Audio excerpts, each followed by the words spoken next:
How's it going, fellow traders? Magic Trader here, and it is currently May 23rd, 2021. We're going to do another weekly Forex forecast, and we're going to examine the positions held by the institutions as of May 18. Their data just came out on Friday. I've examined it, taken a look at it, and I just sent out reports to members, the EURUSD report detailing in much detail what we expect from the markets in this coming week. So let's start by examining what we see with gold here. So gold has contacted some institutional demand, and we've known that it was very probable that we were going to see price increase like this, and that's what has taken place. So as these last few weeks were playing out, the institutions were increasing their long positions from 270, 282, now up to 290, which is a good sign for this continued move higher. Now, I've always been pointing out that when price comes down to this area of demand, the one thing that we wanted to see was proof that the institutions were buying at this level. All right, so now we're starting to see that. Now, if you remember, not too long ago they were very bullish, and that has since turned into more bearish. Okay, but let's take a look and focus in on these numbers. 81%, 78, 76, low 73, 76, and now we're at 76 again. So we see an increase in the long exposure, and we suspect that this is going to continue in the weeks to come, which is going to start giving us great opportunities to get into long trades on gold. Next we have oil. Oil, we just saw a recent drop in price here.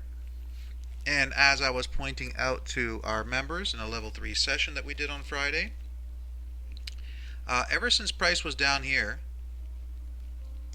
we had forecasts of price coming up into the 54s. Okay, that was 20 bucks up to the 54s. Now it has since gone even higher, but all these positions that were accumulated, these long positions to get price all the way up to where it is today, who's going to be taking off those positions for them?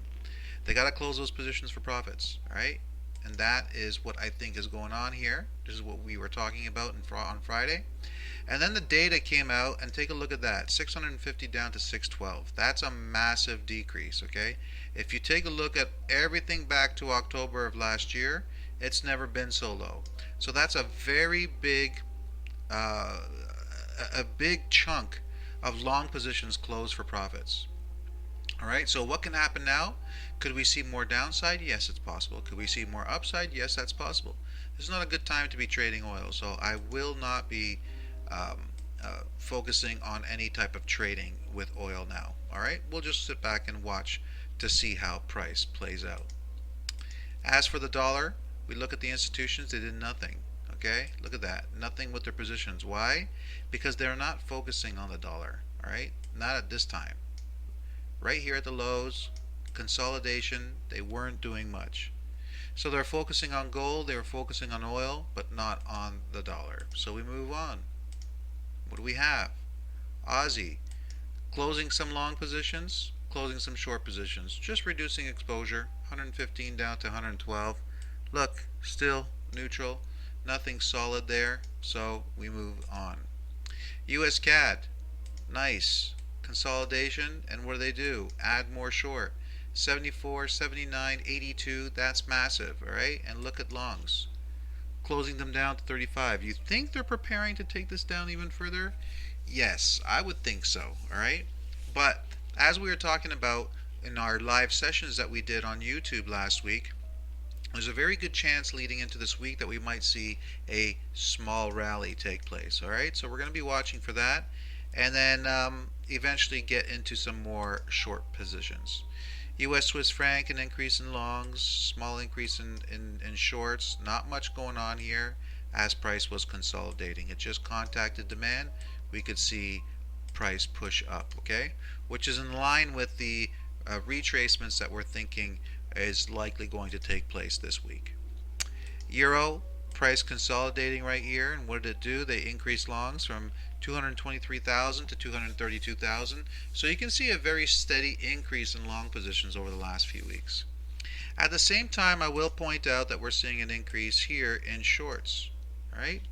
And that's coming as price is reaching these highs. So what's next? Is it going to topple over and turn over to the downside? Or is it going to continue higher?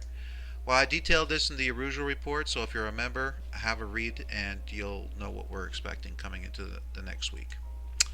All right, pound US dollar. What do we see here? Slight drop in longs, not much. A slight increase in shorts, not much going on here. All right.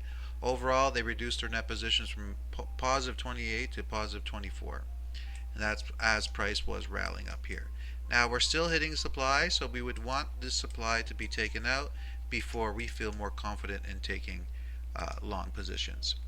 US dollar Japanese yen, what do we see with price? It's sitting in this range here, and we see that they increase longs from 72 to 75, and they decrease their shorts from 30 to 24. That obviously increases long exposure to 75%, which is good, but we're not seeing any type of sustained move to the upside on the chart. We could see some slight movement to the upside, but whether it's going to be sustained or not, it's difficult to say based on what we're seeing on the chart here. We don't think it will be, but we'll wait and see. Kiwi, they close longs from 26 to 23,000, and they close some shorts. Overall, reducing exposure, just like we saw in other pairs, down from 43 down to 38.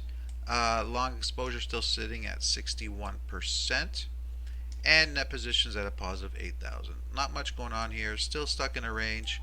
Got to wait for this range to break. Otherwise, it's going to be very difficult to know where price is going to go. Alright, ladies and gents, so there you have it. If you want to know more about how we do our trading, come and join us at www.whiteoakfx.com. We got a whole library of video lessons and classroom sessions that you should be joining in. Alright, if you're one of those people that lost money in Bitcoin, I feel bad for you. It was avoidable. It shouldn't be happening to you ever again. Okay, so join the school, learn why, and try to avoid some big losses in the future. Anyways, like and share, and we'll talk to you later. Take care, everybody. Have a good one.